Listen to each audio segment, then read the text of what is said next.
Здраво, јас сум Симе и на овој камп се пријавив најмногу да стекнам некои нови знаења и виштини, исто така да запознам и доста луѓе кои исто сакаат или веќе се предприемачи и кои сакаат да успеат у истото. Тука сме веќе неколку дена и можам да кажам дека е многу добро, не само што има едукација и нови знаења, него плюс и доста се забавуваме.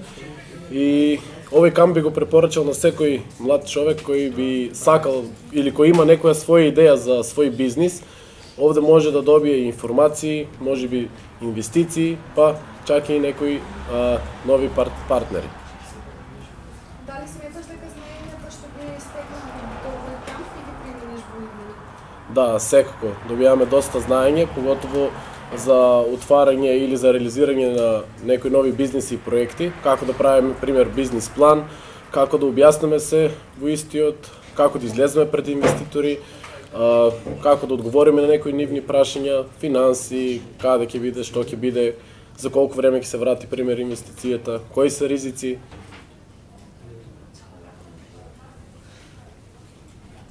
Друго нешто ако сакаш да споделиш со нас?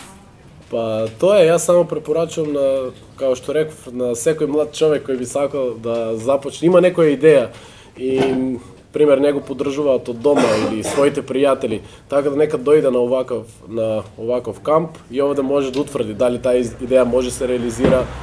И овде исто има ментори кои може да му помогнат во креирање на бизнис план, како што реков, да му најдат инвеститори, па можеби и заедно да го започне со некои од исто пријавените за бизнис кампот.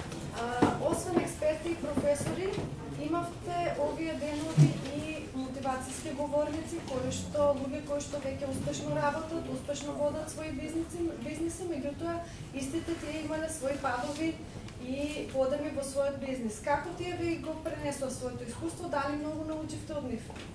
Да, тоа мислам беше еден од поинтересните делови на целиот камп, затоа што имавме пример од вистински бизнисмени, луѓе кои порано не се бавеле со бизниси, исто имале идеја и како тие е реализирани. И ни објаснија во процесот дека треба да бидеме упорни, да не се откажуваме и дека ќе имаме и многу и падови, но со доволна упорност, нормално, и додека има самиот бизнис логика, дека може нешто да биде, да не се откажуваме. Доколку видиме дека тај бизнис не чине, тогаш да излеземе од истиот и нормално да не се откажуваме, да почнеме нов бизнис, трет бизнис, четврт и така натаму. Нешто посебно што ми се допадна, еден од презентерите предприемачи беше Филип, кој што потенцираше најмногу на слободата.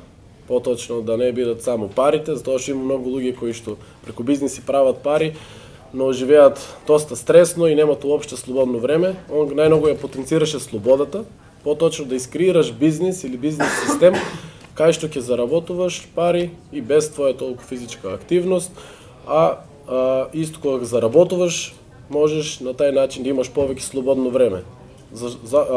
Зошто ние, пример, луѓето добар дел не сме слободни или сме ограничени, затоа што мораме да работиме за да заработиме. Поточно мораме 8-10 сати повеќе да ги инвестираме на некое работно место или на некои туги проекти, кои може истото да го направиме за нас и на тај начин доколку биде успешен бизнисот и да достигнеме таа слобода.